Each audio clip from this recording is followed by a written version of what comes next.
اعوذ باللہ من الشیطان الرجیم بسم اللہ الرحمن الرحیم الحمد للہ رب العالمین والصلاة والسلام علی رسولہ الکریم وعلی آلہ وصحبہ اجمعین۔ قال اللہ فی القرآن بسم اللہ الرحمن الرحیم قد افلح من زکاہا وقد خاب من دساہا۔ وقال اللہ لقد خلقنا الانسان فی احسن تقویم۔ وقال اللہ سخر لکم ما فی السماوات والارض۔ وقال اللہ لقد کرمنا بنی آدم۔ صدق اللہ العظیم۔ سب سے پہلے میں تمام منتظمین جلسہ کا تہہ دل سے شکریہ ادا کرتا ہوں کہ انہوں نے مجھے شخصیت کی تکمیل میں ادب کا کردار اس موضوع پر گفتگو کا موقع عنایت فرمایا ہے۔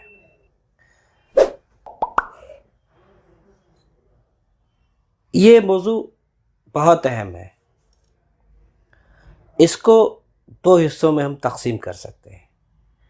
ایک حصہ تو سب سے پہلا سوال قائم ہوتا ہے کہ شخصیت کیا ہے، اور دوسرا بڑا سوال قائم ہوتا ہے کہ شخصیت کے ارتقاء میں، اس کی تعمیر و تشکیل میں، اور کہنا چاہیے کہ اس کی تکمیل میں ادب کا کیا کردار ہے، لٹریچر کا کیا کردار ہے۔ میں نے کچھ آیات آپ کے سامنے بھی پیش کی ہیں۔ ایک چھوٹی سی آیت لقد خلقنا الانسان فی احسن تقویم۔ بس تحقیق کے انسان کو بہترین سانچے میں تخلیق کیا گیا ہے، پیدا کیا گیا ہے۔ دوسری آیت لقد کرمنا بنی آدم۔ آدم کی اولاد کو ہم نے تکریم کا درجہ عطا کیا ہے، اس کو مکرم بنایا ہے، افضل بنایا ہے۔ اور تیسری آیت وَسَخَّرَ لَكُم مَا فِي السَّمَاوَاتِ وَالْأَرْضِ۔ جو کچھ کے زمین میں ہے اور آسمانوں میں ہے، ان سب کو تمہارے لیے ہم نے مسخر کر دیا ہے، اس کی تسخیر کر دی ہے۔ ایک آیت اور پڑھی تھی میں نے، قد افلح من زکاہا وقد خاب من دساہا۔ بے شک وہ فلاح یاب ہو گیا جس نے اپنے نفس کا تزکیہ کر لیا، اور وہ تباہ و برباد ہو گیا جس نے اپنے نفس کو دبا دیا۔ اس لفظ پہ خاص طور سے ابھی توجہ فرمائیں، دبا دیا، وہ برباد ہو گیا۔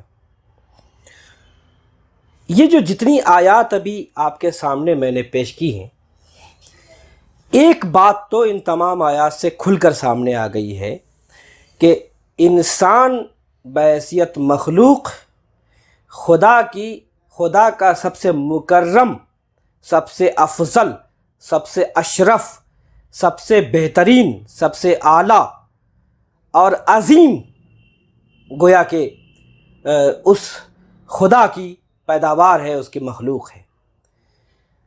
واضح طور پہ قرآن نے اعلان کیا کہ جب آدم کی تخلیق کا ارادہ کیا اللہ نے، تو فرمایا وَجَعَلْنَا فِي الْأَرْضِ خلیفہ۔ زمین پر اللہ کا خلیفہ، اللہ کا نائب، یہ درجہ عطا کیا انسان کو۔ سوال یہ پیدا ہوتا ہے کہ ہزاروں ہی نہیں، لاکھوں، کروڑوں، اربوں، کھربوں مخلوقات میں انسان کو یہ اشرفیت اور افضلیت کا درجہ کیوں دیا گیا؟ بہت بڑا سوال ہے یہ۔ اس کا جواب بھی قرآن ہمیں صاف صاف دیتا ہے۔ قرآن کہیں کہتا ہے کہ وَعَلَّمَ آدَمَ الْأَسْمَاءَ كُلَّهَا، کہیں قرآن کہتا ہے وہ علم بالقلم علم الانسان ما لم یعلم، کہیں قرآن کہتا ہے کہ علمہ البیان۔ ان آیات سے واضح طور پر یہ معلوم ہوتا ہے کہ علم اور بیان کی قوت، اظہار کی قوت، دو ایسی امتیازی خصوصیات ہیں جو بحیثیت مخلوق انسان کو سب سے ممتاز، تمام مخلوقات پر افضل اور اشرف بنا دیتی ہیں۔ یہ دو خصوصیات خاص طور سے جس کا ذکر قرآن نے بار بار کئی مقامات پر کیا ہے۔ میں نے ابھی ایک آیت پڑھی تھی، قد افلح من زکاہا وقد خاب من دساہا۔ بے شک، بلا کہنا چاہیے بلا شبہ، تحقیق کے وہ کامران ہو گیا، فلاح یاب ہو گیا، اس کی کامیابی میں کوئی شک و شبہ نہیں ہے، جس نے اپنے نفس کا تزکیہ کر لیا، اپنے نفس کو پاک کر لیا، اپنے آپ کو سنوار لیا، اپنے آپ کی تعمیر و تشکیل کر لی، اور اس کے برعکس وہ تباہ ہو گیا، وہ برباد ہو گیا جس نے اس کو دبا دیا، اس کو مار دیا۔ نفس کشی کی تعلیم اسلام کے منافی ہے۔ اسلامی تعلیمات کی روح سے اس کی کوئی ہم آہنگی نہیں ہے نفس کشی کی۔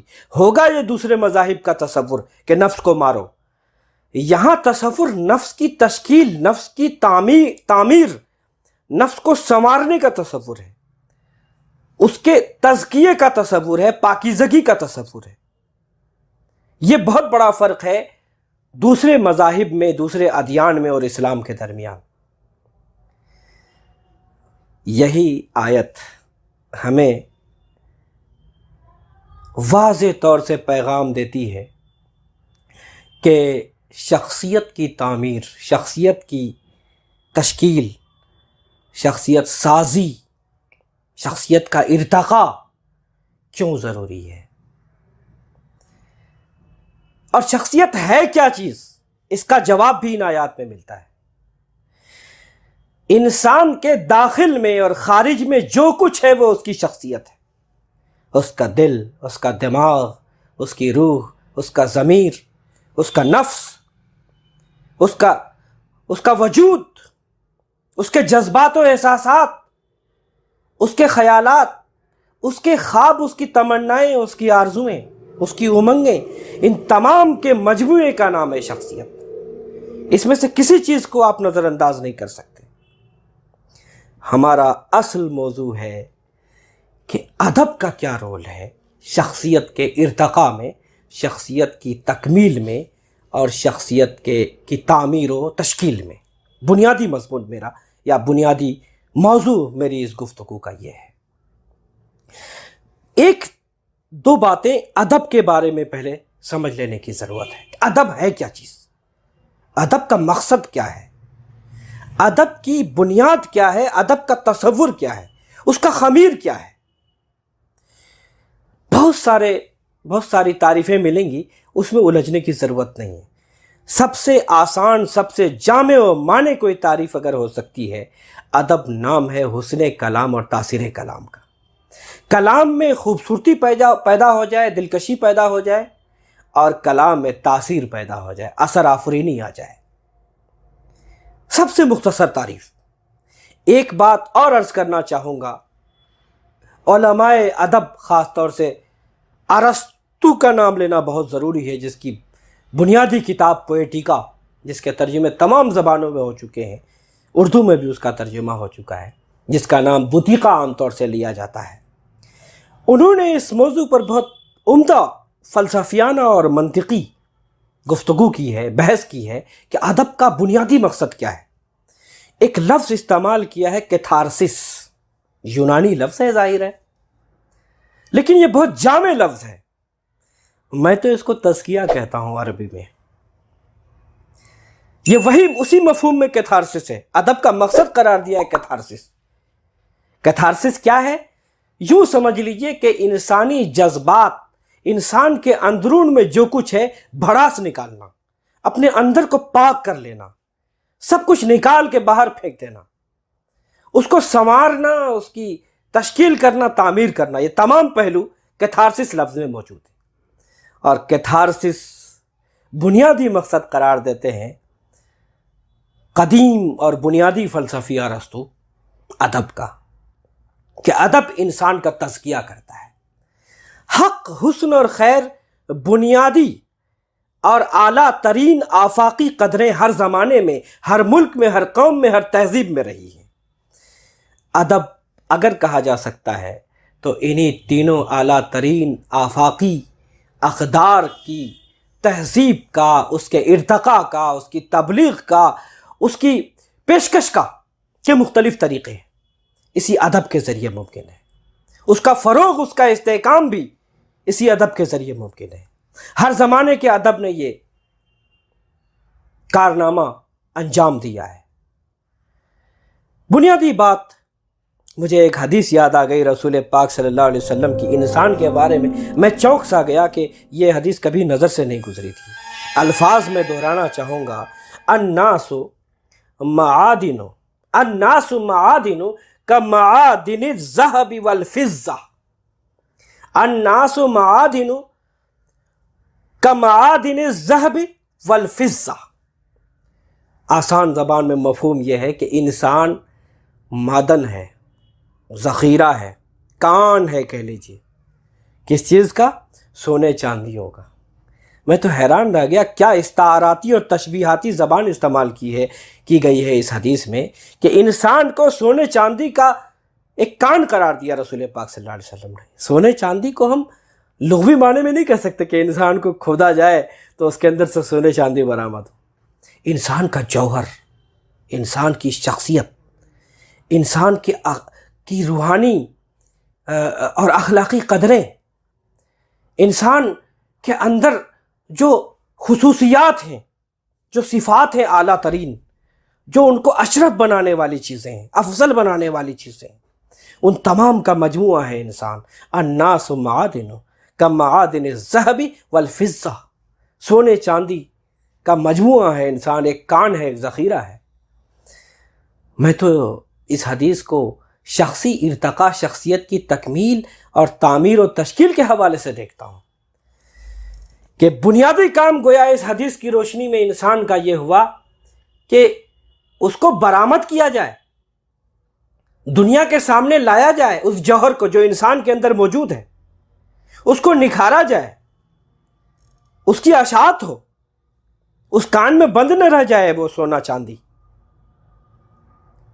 تو اگر آپ اس کو تزکیہ، کیتھارسس اور گویا کہ کان سے اگر آپ جوڑ کے دیکھیں تو بہت سارے نتائج برآمد ہوتے ہیں۔ بہرحال یہ تو شخصیت اور ادب کے سلسلے میں بنیادی تصوراتی باتیں ہوئی، نظری سطح پر یہ گفتگو ہوئی، لیکن میں عرض کرنا چاہوں گا کہ شخصیت کی تکمیل میں، اس کی تشکیل و تعمیر میں ادب نے کس طرح رول ادا کیا ہے یا کر رہا ہے۔